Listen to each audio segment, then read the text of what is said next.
Talking brain, enlightened minds, seeking out truths, seeing the world with the mind of those who see beyond the three-dimensionally. So, talking brain, ask the right questions, uncovers the blinds.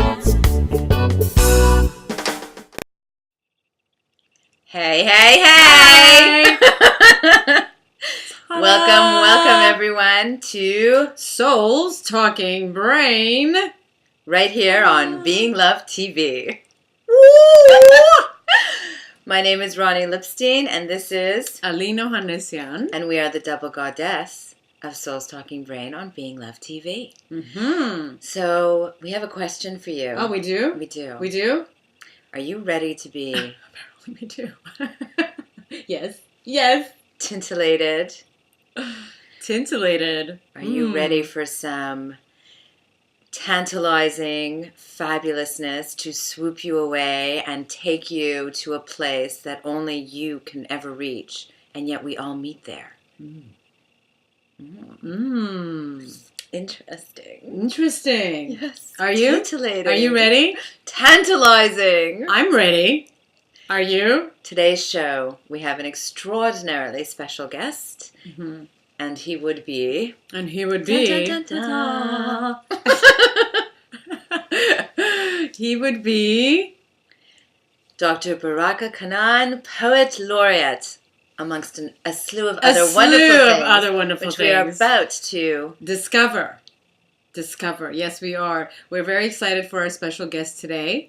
I have a little kitty cat over here who is wanting my attention, and if she wants to come into the camera, but she's trying to take me away. But no, we are going to introduce. We're going to introduce. Thank you, our guest. Yes. So let's go and introduce. Let's get to know him a little better before we actually bring him in. So Dr. Baraka Kanaan, author of the... Oops.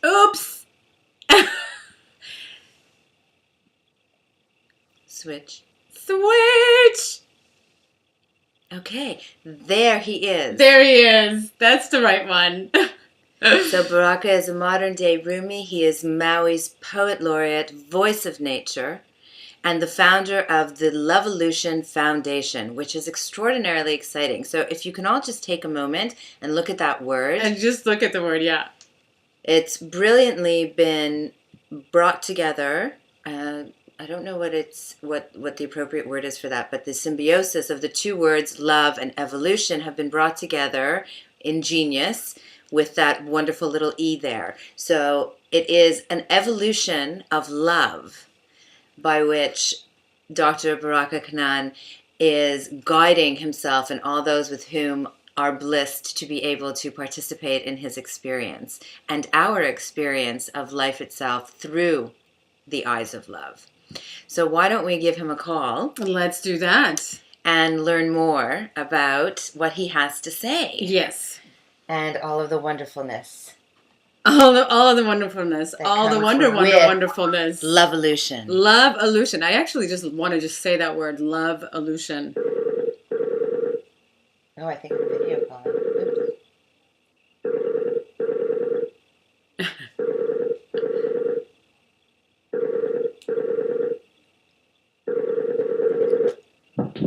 Aloha. Aloha. Welcome. Mahalo. Thank you so much. Thank you so much. We're blessed to have you here with us today. I couldn't think of a better place to be than with two beautiful beings making the world a better place the way you two do. And And Likewise. you, in Lakesh ala Kendall. Hello. How is everything going in Maui now? It's earlier there, yes? It's earlier. You know, I'm a dreaming bear, not a waking bear. And here we call morning time 1 in the afternoon. So I'm just coasting out of that dream space into your arms. So it's a nice, and the warm, bright sun and blue sky and shimmering ocean in the distance, all just making the moment so much more potent. Indeed. Very nice. So you're referred to by many as a poet laureate. And I'm sure from the brief two-second sojourn that we have entered into our little interview here, people are starting to get a little feel. But I was wondering, in that you are the modern day Rumi, if you might, before we get into anything more in depth, tantalize us all with a bit of your poetry. I'll give you a little taste from the closet of consciousness and see what you'd like to try on today for our date of destiny, as it were. How about that? That sounds delicious. Well, my personal path as a poet is called the lover's path. So here's a poem that was written when I lived for 3.5 years in a treehouse on Maui in a place called Twin Falls, which is a beautiful area surrounded by 17 waterfalls overlooking the ocean. And while living in the tree, I heard what I would consider the voice of nature, which is why I call myself the tongue of trees, because all I really do is listen to what nature is saying and then try to put it into a format that the world can metabolize somehow. So whilst in the tree, I heard these words.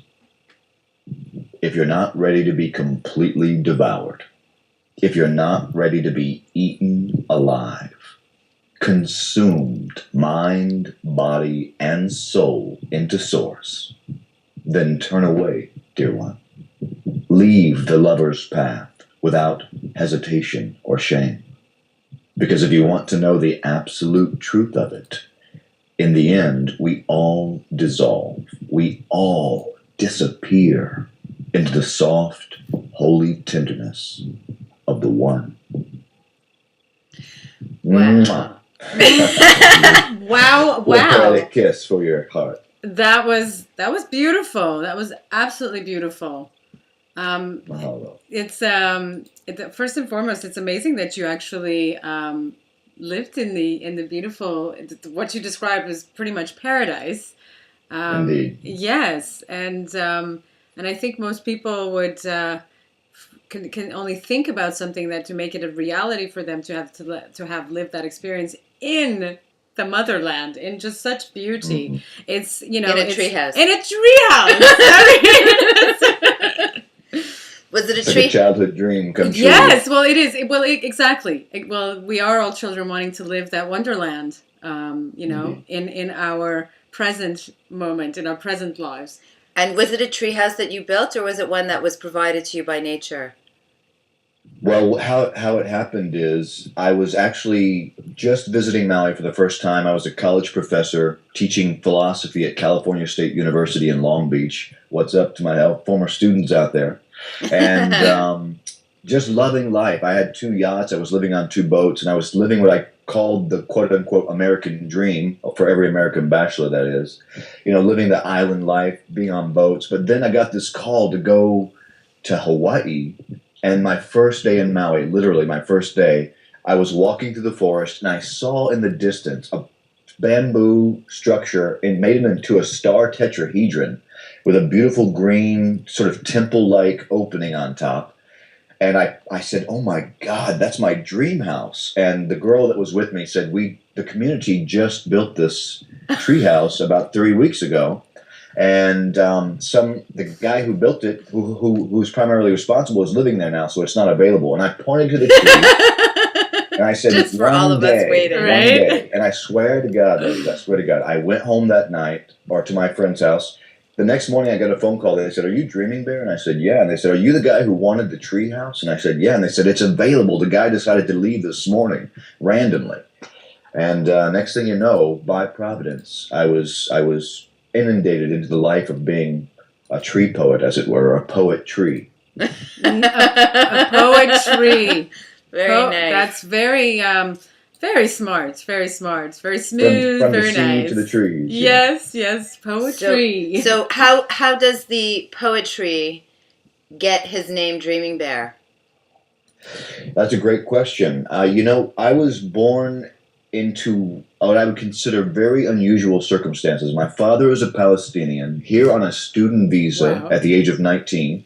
What chances a Palestinian has to be here? And he went straight to Oklahoma and to a small Native American reservation town called Broken Bow, which is right next to Broken Arrow. And my mother at the time was a 15-year-old teenage truant runaway. Somehow, through an illicit love affair, one night they met, and out of the Middle East and Middle West popped this creature they call the bear. My Oh, mom being Cherokee, the day before she left my father, she had a dream, and in this dream, she was guided by. She was basically woke up in this. The way she told me the dream from childhood was that she woke up in a field, surrounded by weeping willow trees, and there was what Wow. she described as a golden honey bear, who said, "You're going to have a child. It's going to be a boy, and he's going to bring much beauty into the world. Let this child live."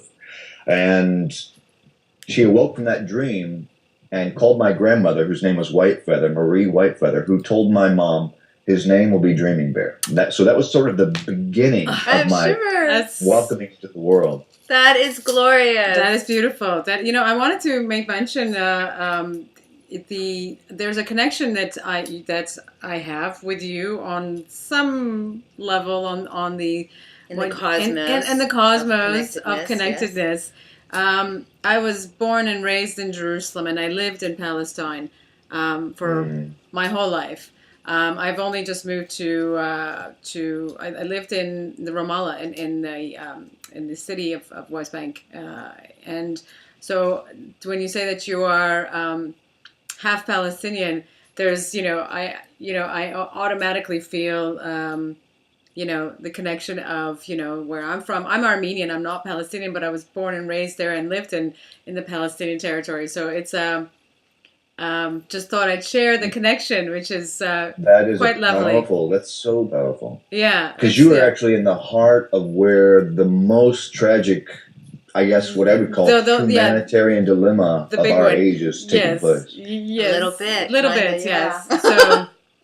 So yes, it's Well, thank you so much for taking that journey, because not many people have actually stepped foot into that world or can even speak to the atrocities that are taking place. I come from a collective heritage of displacement via the Native Americans and the Palestinians. yeah, So that's I've been powerful. able to. Yeah.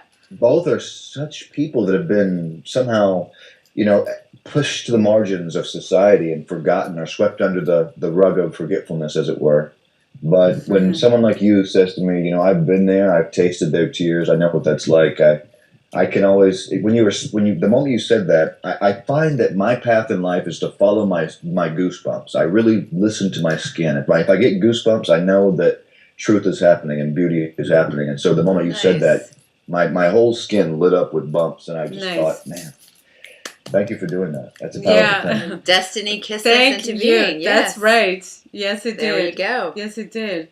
Speaking of destiny and life and the wonderful things that occur, I have a bit of a big question for you, but I'm confident. I know, right? Watch out for that one. I'm very confident that you will be able to embrace it in grace, as you always do.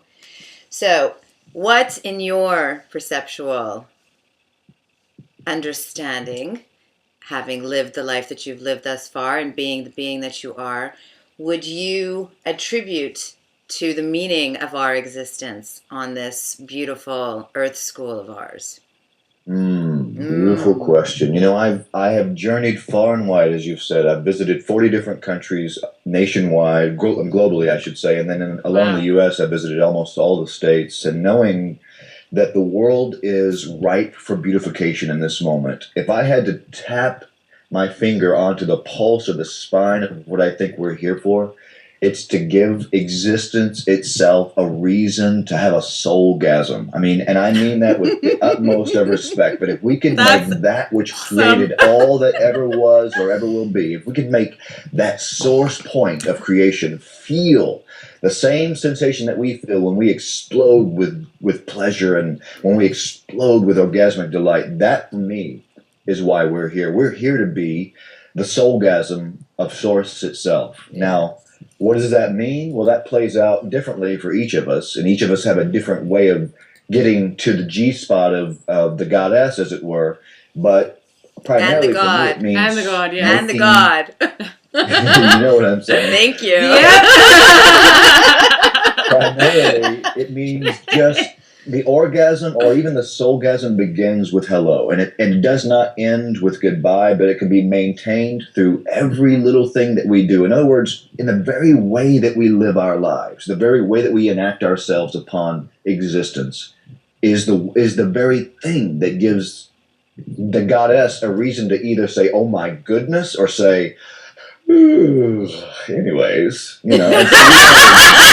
I'm bored with you. I'm bored. And awaken the galactic. Oh my godness. The thing is, it's to me what I admire and I really appreciate, and thank you for being you first and foremost. Thank you for being you. Thank you for being the example. Thank you for recognizing, and thank you for being the eyes that we all need to look through, need to see through the beauty that is Nice. the soulgasm that is really life. That is how we come. That is how we are born. Well, it's definitely a choice that we have Yes. in our lives once we're here. Yeah. Indeed. Mm-hmm. And most people are just marginally playing with what they're capable of being or doing in this world. Most people have absolutely no clue of the depth to which their soul could literally gasm, as it were. Or, Yes. you know, and I I use that term because it's at the root, as you said just now, it's at the root of where we originate from. In that gleam in two lovers' eyes, that hitch in someone's step, that little growl that takes place in between a heartbeat and a breath when two lips are pressed together and bodies come together as one being to make something new. And that's where we come from. And yet somehow through the organized oppression of politics, religion, and money, we suppress that to the extent at which we forget that we are soulgasmic beings on a soulgasmic journey, and instead we become physical beings relegated to a finite, limited experience. And Indeed. so much of what we're capable of doing, the multiplicity of our soulgasmalness, as it were, is being wasted upon, you know, people who can't even reach the climax of Yes. their own consciousness, as it were. Well, That's beautifully put. Beautifully a put. lot of people are not even aware No. that they have that choice, unfortunately. So thankfully, there are individuals like you in this world. There are experiences as the one that we are having here today that we are able to share in this wisdom that is inherent in all of us, and yet for so many of us completely out of reach in the realms of their everyday consciousness. There's something that you have been doing along those lines with respect to raising consciousness. There's many somethings, but we wanted to speak a little bit about the LovEvolution Foundation that you have founded, and what and how you are making use of that in order to assist people to achieve their soulgasms in life. It's just soulgasm. It sounds so much better coming from you than it does from me. I am taking, you know, I began a long time ago to think of, if I had to have a worldview, what would it be? I don't want it to be, you know, evolution is great. I'm definitely a scientifically driven mind, but I'm a spiritually centered being. I know that we're spiritual beings on a spiritual journey and that the physical realm is what it is.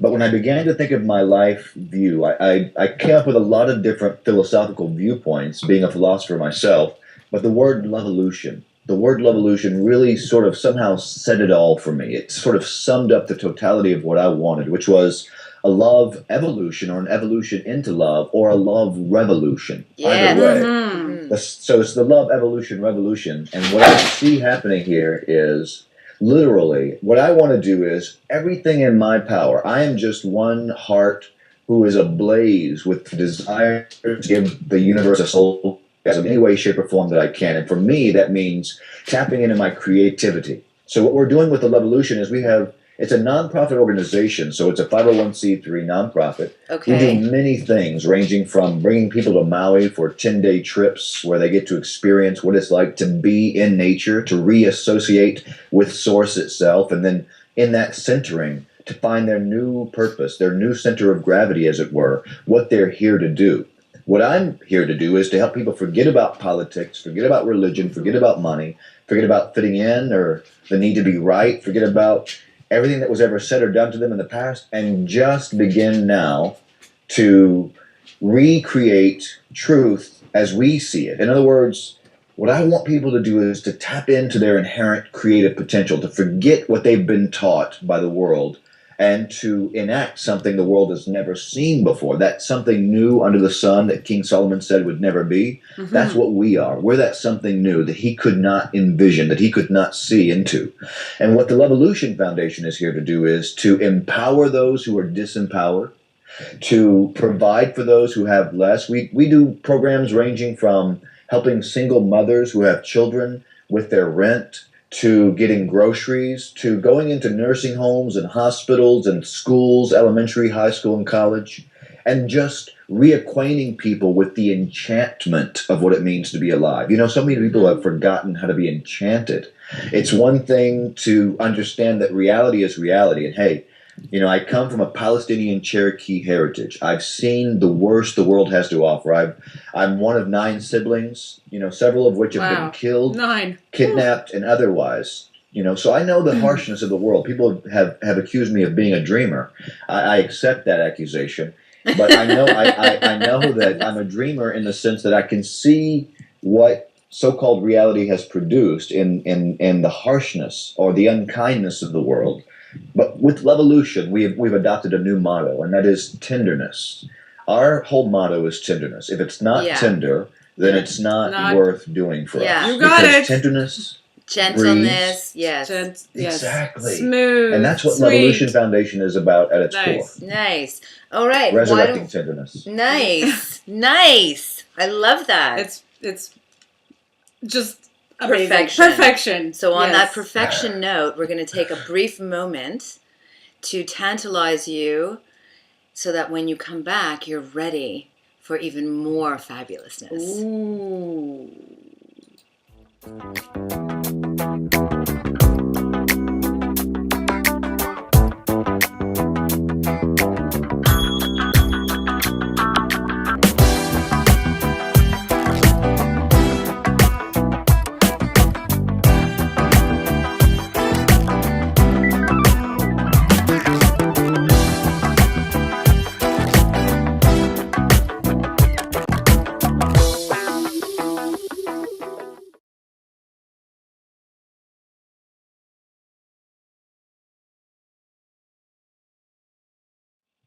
Dun, dun, dun, dun, dun. So fabulousness. There's a lot of wonderful things that are coming up here on Soul Talking Brain Show in the next coming weeks. As you saw, we have a great lineup of wonderful, wonderful guests joining us.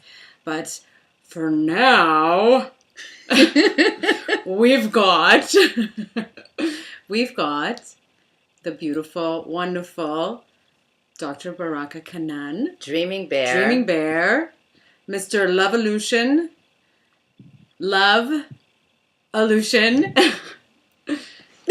You're just having fun with that. I just want to say love. You're just liking it coming off of your tongue. LovEvolution. Yes. Yes. So before the break, we were talking about bringing forth tenderness into our lives, to making, not just bringing it forth, but actually making that the forefront by which we experience our lives. And tenderness is definitely a word that can be interspersed, interchanged easily with gentleness, which comes with a relaxed state of being. Uh-huh. And before we went again on the break, sweet. Baraka, you were speaking about the fact that you are not living in a deluded mindset where you think that everything is rosy and fabulous. There is horrible things happening in our world. There are tragedies that people are living through. And yet, within the midst of the vortex of standing within it, do we still have the choice of how we are going to flow through it?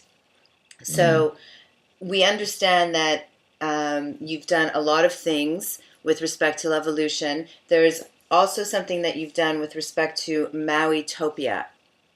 Is that Indeed. is that part of Levolution, and is that another means by which you are assisting with creating and bringing forth tenderness into our lives?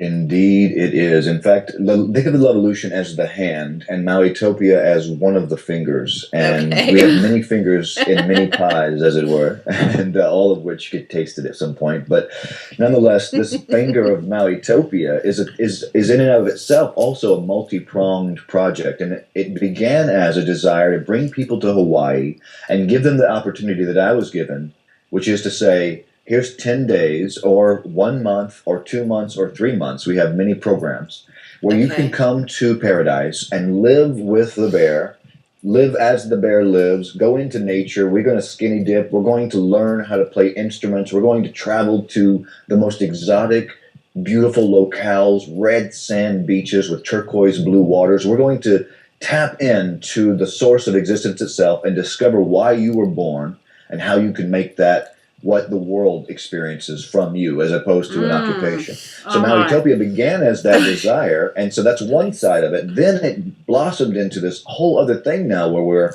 we've just begun a new TV show, which hopefully will have you two beautiful goddesses on. It's called the Mauitopia TV show, and it's premiering here in Maui, and it premieres June 1st with our first episode. And it's all about this whole, and I say that I use the word Mauitopia, and it's interchangeable with people say, well, utopias never work. Well, obviously, we're not talking about utopia, we're talking about Mauitopia.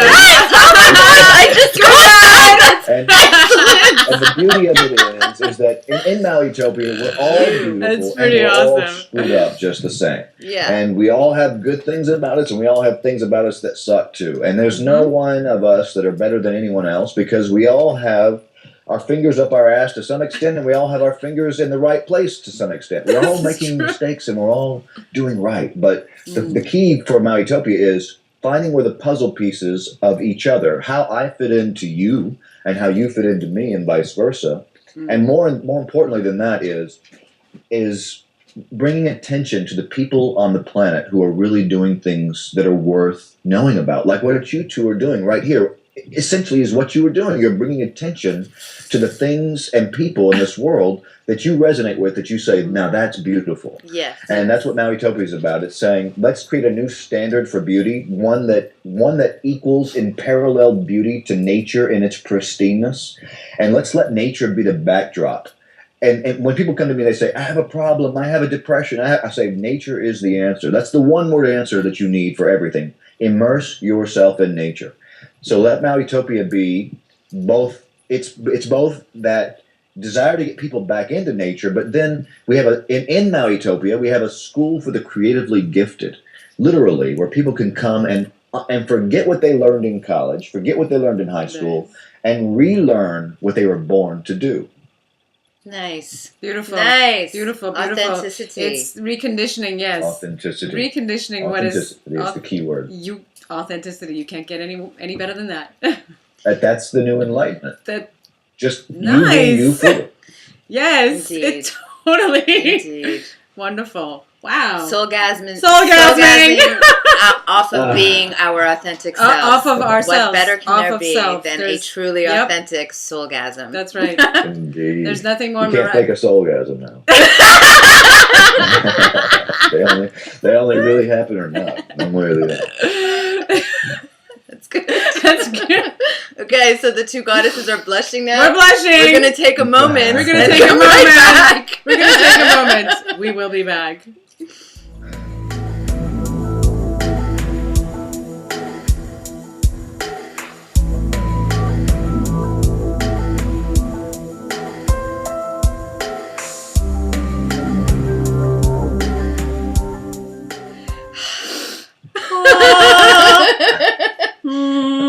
Let's Let's go back to Zen.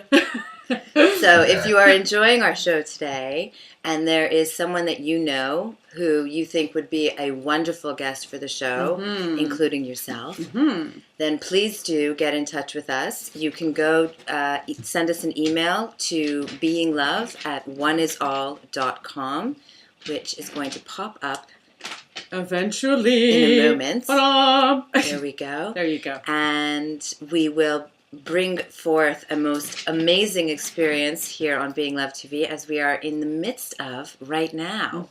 Speaking of which, why don't we look into a little bit of the harmonious aspect of your beingness, the musical element, as there are so many that we can delve into, but we want to, maintain our grace here. So, you play a hang instrument. Indeed. What is that? And why did you choose it? And what does it do to you when you play it? Well, we know what it does to him when he plays.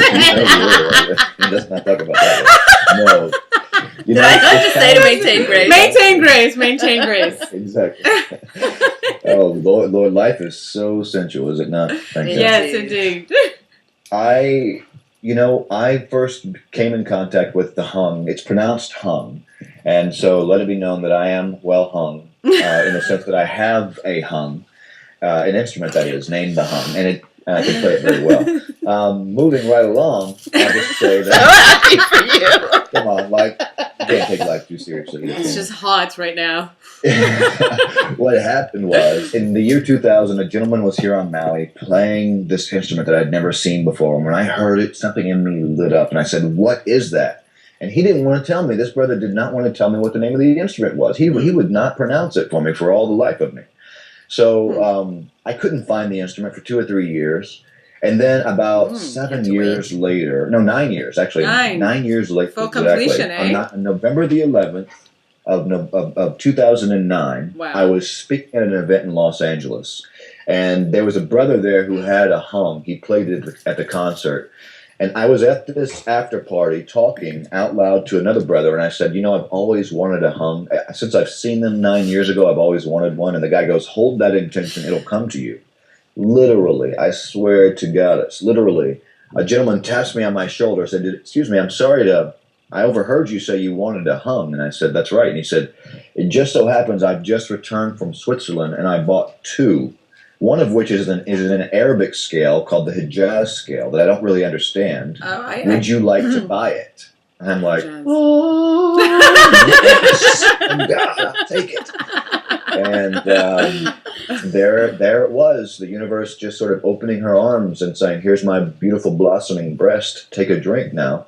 And so I dove head first, and the guy said, I'll sell it to you for $4,000. I'm like, oh, crap, okay, all right. Give me a couple hours. I went to the bank. I got the money, and I showed up, and he's like, I need $5,000 for it. And I hesitated, but I thought, when am I going to find an instrument like this again? And I put the money down, and my life has never been the same since that day. Since that day, something in me, I went from being the poet to becoming the poem. If that makes any sense to you. It does. Of course, it does. From merely being a being who was in touch with a certain truth, to being a being who could become a vessel through which truth could emanate. Resonate. Yes. And so no longer just in touch with truth, becoming a vessel through which truth could inhabit. The instrument itself opened me in levels and ways in which I never knew were possible. I call it the golden realms. Indeed. And that's where I really began to what I did immediately was I took the hum to a waterfall. And I sat in a river, and I let it just float in the water. And I began just playing it. And it seemed as if it had been in that water its whole life, and somehow had fallen from the sky to be played just for me. It seemed as if my fingers knew exactly how to touch it, as though it had been my lover from days old. Wow. And so my hum has become my primary lover. Her name is Helios. And she lays next to me in bed, and we do everything together. And we're back again. Indeed. Sorry, it all comes back to soulgasm, baby. It all comes back. Always. Literati. Literati. Tell us about Literati. Literati, Literati. which I understand is tattooed on your chest. Indeed. Yes. Indeed. And that's also, the word literati is a Latin word, which literally means a literary people. For me, it means people who live a life worth writing about. I have 10 books. My first book was called Literati, A Revolution of Living. And I wrote it quite incidentally in a refugee camp in southern Lebanon while there was some bombing going back and forth between Israel and Lebanon. Right there on the border. We were in a refugee camp, and there were bombs going off, and I just knew I had to write this book, Literati, and I wrote it literally in 2 weeks. Wow. It's quite different from where I'm at now. It's a young Palestinian man, just sort of, and a Cherokee boy, just crying out with all the vehemence of his soul to say, live, and live like you effing mean it. Live like there's only this moment to give the universe a reason to make the stars shine brighter. It was my total explosion of literariness, as it were. And then I began a thing called Literati, which is an actual company. And now what Literati does is it does literacy to end poverty events, where we literally go into third world countries or even places here in America, and we co-create events centered around poetry and literacy and bringing up new literary minds. We've lost our great thinkers, our Thoreaus, our Whitmans. We want to resurrect those. Bring back the new Einsteins, as it were. So Literati is our endeavor, another finger of the Levolution, reaching into the pie of literacy and the minds of the youth. And we do this in schools. We do this in elementary schools, high schools, and colleges. Amazing. And it's just a way of reawakening the literariness, the memory as the mother of all muses, and that's something that we've lost sight of. But that's what Literati hopes to reawaken, and that's why I got it tattooed on my chest. Nice. So I like that. I like that a lot. Very nice. Yeah. Yeah. So I wanted to ask. We were mentioning earlier you are well versed in the many different mood swings of our universe and the different things that life brings forth into our experience. And you yourself have had your own personal experiences with things other than what one would say would be the most loving. How do you personally maintain yourself in a soulgasmic state of being when that which is surrounding you is not necessarily so nice assisting in that titillating, tantalizing, loving experience? That's the truest and the most difficult alchemy that a human being can accomplish. How do we turn the darkness into light, the pain into poetry, the ugliness into beauty, in the midst of being immersed in the ugliness? It's easy. Someone said to me, "It's easy when you live in a tree to think that life is all sunshine and daisies." And I said, yeah, but it's not so easy when you come from a refugee camp or a reservation. That's right. And when you've watched the people you love die, and when you've been abused so deeply by the world that the only alternative is to find in that pain something beautiful to call light. Yeah. And so what I did was I came to that. There's a great saying by Tyler Durden. He says, "It's only after you've lost everything that you're free to do anything." And I like to change that a little bit and say it's only after you've lost everything that you're free to be anything. I had to lose everything. I had to lose my identity as a human even. My identity as a person in society. My identity as a son, as a Palestinian, as a Cherokee, as a man. And I had to look into the darkness, deeply into the eyes of my darkness. And I thought of it like this. My joy is a child that I've given birth to, and my pain is a child I've given birth to. My joy I take from party to party, and I say, look at my joy, give her a hug, isn't she beautiful? Look at her dance. But my pain, I keep it locked up in a little closet, and I go, we're going to go out, and you stay here. When we come back, you better be here, and you better shut up, and don't say a word, and you don't even feed your pain. You kind of keep it locked away, and no one can see it, and you only take it out when no one else is around. If you did that to any child, that child's going to turn into a monster. Yep. And that's why most people's pain turns into something they can't deal with. It turns into suicide or depression or anger against others because we've kept our own darkness locked in. But we're beings of light and of shadow. And we have to embrace our pain before it can ever fully blossom into what it was born to be, which is compassion. In other words, pain is the catalyst for compassion. Yes. And you won't realize that until you stop running from it and you turn around and you open your arms and you say, come here, baby. And first, that child that's been locked away with its long fingernails and its jagged teeth, it rips parts of you. It tears you. It makes you hurt. It makes you bleed. It makes you cry. And God dang it, it does not feel good. But after a while of holding that wounded child called your pain, it does what any child does who only wants to be held. It softens. It stops squirming. And soon it just starts to sob. And then soon its sobs turn into just moans of gratitude. And then that gratitude turns into laughter. And pretty soon pain is joy again. That's right. And the pain child is as beautiful as your happiness child because the two are one and the same all along. And all we had to do was say, I want to embrace my pain, even though it hurts to do so. I choose to see the continuum of experience as just that, a continuum of experience. And there is no good or bad experiences. There's just experience. And you are the source of existence in skin, here for the experience. And as such, as the source of existence, you could never really be hurt. You could never really be wounded or offended. If you're eternal pure love, you could never really take anything personally. Okay, now I can go to sleep. Thank you. Thank you, and thank you. Yet again, it's reaffirming what it is that we intrinsically all know. We all know this, right? But how is it that we forget? Because we get caught up in the day-to-day things in the of details life. of everyday We get caught up life. in what other people tell us we should be looking at instead of listening to ourselves, what is going on within ourselves. And because we are listening to others and we are getting caught up in these things, we don't even know when we're listening to ourselves which voice is actually our authentic voice.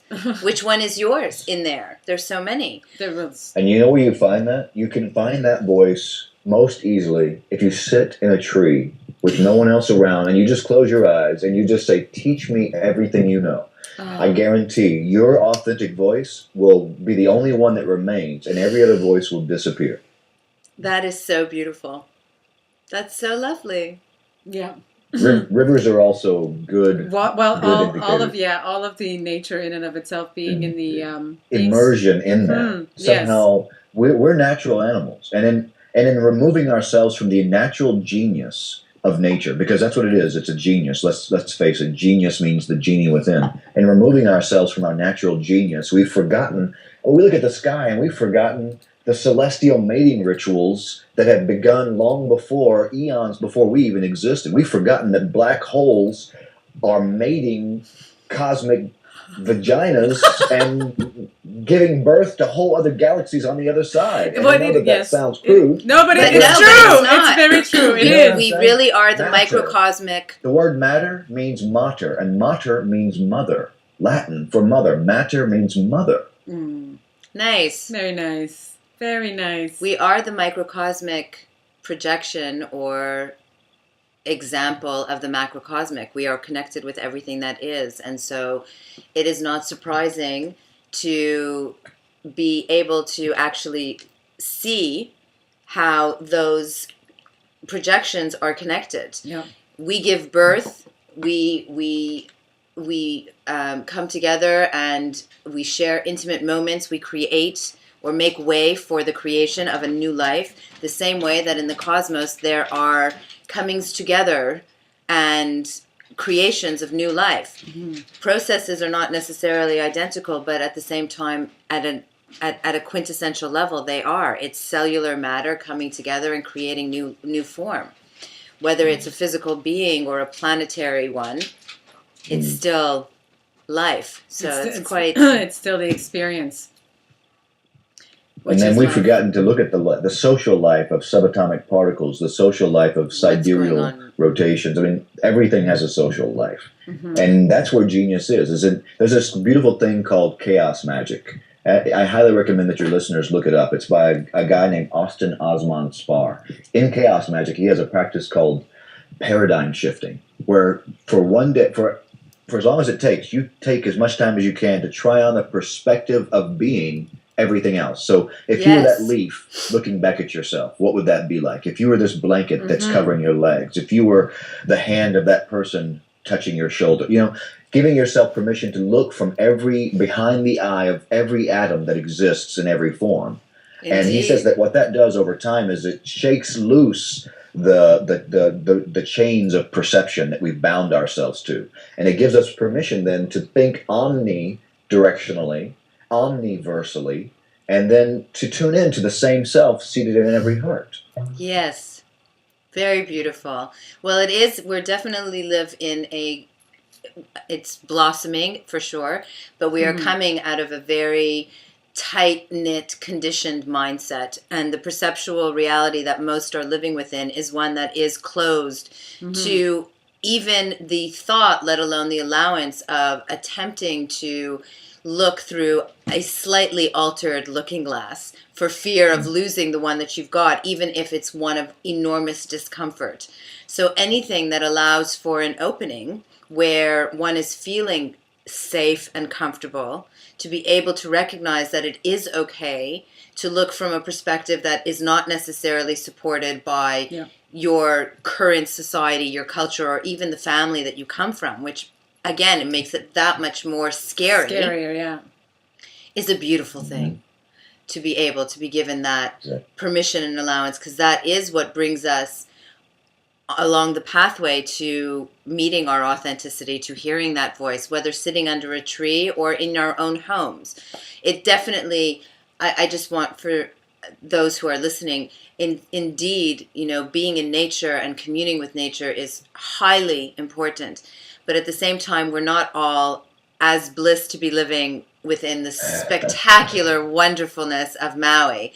So for those of us who are living potentially in high glaciers, even within the comfort of your own home, within your own beingness, wherever you are, in the solitude and silence of love's light, will you be able to hear your voice, find your truth, and know your authenticity as beautifully as Baraka has explained it here in the treetops by the ocean and the streams and the trees and the rivers. So yes. After all, most people's houses are made of trees. All you need to do is touch a wall there, and you know you're touching a tree. Yes, that's right. Just pretty much Ladies, anything. I love you. Oh, we love you too. let's marry freedom together. What do you say? I think that would be wonderful. That's my proposal to the world. Just let's Nice. marry freedom together. That's beautiful. That is beautiful. Yes. Shall we take our last little break? We can definitely take our back? last little moment, which is literally 2 seconds of moments, Of love. But we will be right back.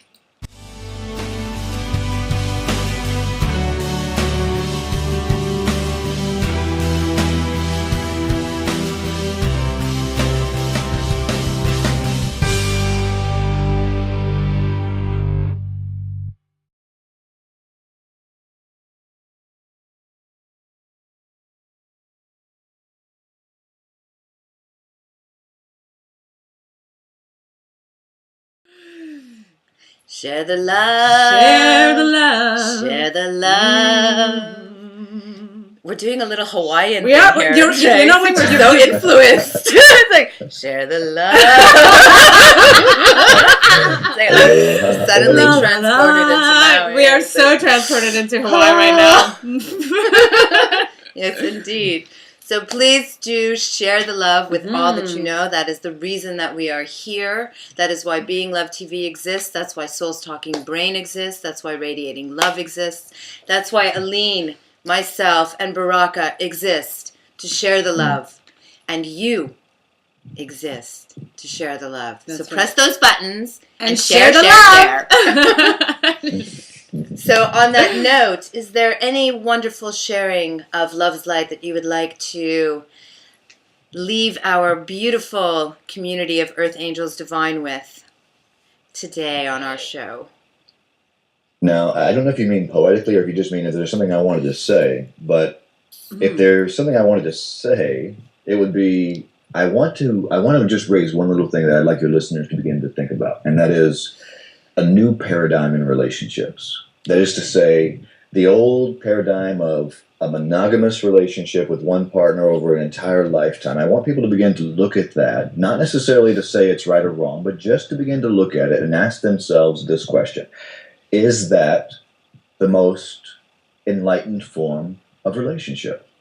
And that's all I want them to ask themselves. Just give yourself permission to ask yourself if the relationship of monogamy, as we've known it in our lifetime, is the truest form for your soul to express itself in relationship with another partner. Because we're exploring here a new paradigm in living. And the opportunity is to let go of shame, to let go of guilt, to let go of preconceived notions of right and wrong, like you said earlier, to let go of what our parents, our preachers, our pupils, and our pastors may have thought about what the world says is good or bad, and then just to give ourselves permission to let go of all that and to go in pursuit of that which we know to be truth for ourselves. Indeed. So that's what I would like your listeners to just take a little bit of that heart science with them, where you begin on a daily basis, not just to ask yourself about relationships, begin to ask yourself on a daily basis this one question: what can the universe teach me? And if you just ask yourself that question, the moment you wake up, the moment you're in any moment and aware of that moment, what can I be taught in this moment? The universe itself will give you all that you need to know. You said it earlier. It's just about remembering. Einstein said we already know everything that there is to know. Yeah. All we have to do is remember what we've forgotten.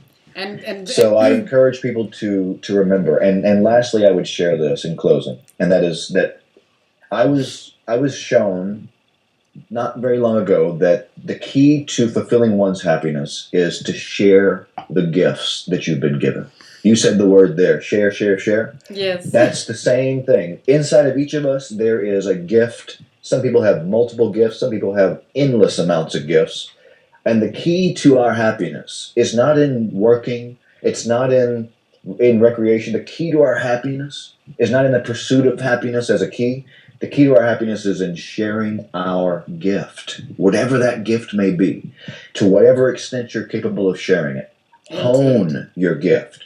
Find it. Cull it out of you like so much gold that you would give to those that you love and make them richer with your presence. Absolutely. Because inside of each person hearing this voice right now, inside of each heart hearing this voice right now, there is an overwhelming desire to meet the most beautiful possible version of who you could be if you were willing to let yourself be that. And right now, inside of you, I am pressing the magic button. I am opening the soulgasmic door to your source self, and I'm saying, come on, baby, let it all hang out. Let it all go. Just let yourself be free. Let it be as loud as you need it to be, and let this soulgasm take place so that your life can become something that gives the universe a reason to say, Shazam, baby. Indeed. You know? That's a very good way to send our angels flying. Being true to self, finding out what it is, or not necessarily finding out, but allowing yourself the permission to accept what it is that gets you going. Or to recognize. What we call your personal legend here. Yes. And then honoring your personal legend, which is honoring yourself by sharing that, your gift, your inherent intuitive fabulousness with everyone that you know. And a big part of that is releasing judgment, both of yourself and of other people. You said absolutely. That's just like huge. Huge. The biggest part. It's the biggest first part. step because we hold on to the judgments, which keep us from letting ourselves be free. Yeah. Because we keep narrowly looking at others, and that narrowed, squinting view is how we see ourselves. How we see ourselves, exactly. That's right. Well, I want to just leave your listeners with an opportunity to visit me. I have an album coming out this year called Soulgasm, of all things. Can you believe it? And who knew? It's a follow-up to... In June, I have a release of an album called Enlightenment, and that's an album that explores the great masters of the past. So I've researched everything that the great masters have said, the masculine and feminine masters, mind you. Good. And Enlightenment Part 1 is an album that explores all the traditional narratives condensed down to 10 minutes apiece, but with fantastic music and goddess essence guidance. Nice. And then the second album, Soulgasm, is a dance album where we put the word celebration means to put it into motion, baby. So the whole Soulgasm album is about dancing out your enlightenment, dancing out your truth. That's very important to us. And we got the most amazing dance beats coming. So tune in to LovEvolution.net if you want to get some of this awesomeness. Well, we definitely look forward to hearing that fabulousness from you, and we thank you enormously for your energy and effort and beingness in being here with us here today, as well as that which you do every day, being who you are and gifting this world the experience of you. So thank you on behalf of ourselves and our community of fabulous Earth Angels Divine who have joined us here today. And for those of you who are watching the show recorded, you can still participate by writing your comments below. You can still share the show, and you can still get to know Baraka much more intimately by going to his websites that have been up throughout the show. And of course, you can always come back here. We'll be here in 2 weeks on Wednesday, the 8th of May, I believe it is. Yes? I think so. Yes, I think so. So we will see you then. And until then, thank you all so very, very much for coming out. We are blissed, we are humbled, we are honored, and we send forth blessings to you in your life that you should be experiencing soulgasms. Soulgasms. In every now. In every now. Always. Always! Thank you.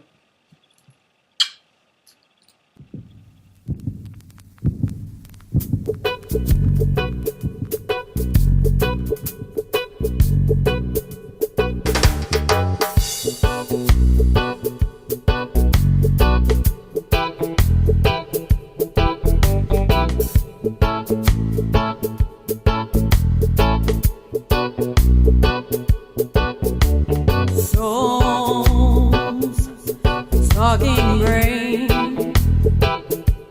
enlightened minds, seeking out truths, seeing the world with the mind of those who see beyond the three-dimensionally. Souls, talking brain, ask the right questions, uncovers the blinds. Souls, talking brain,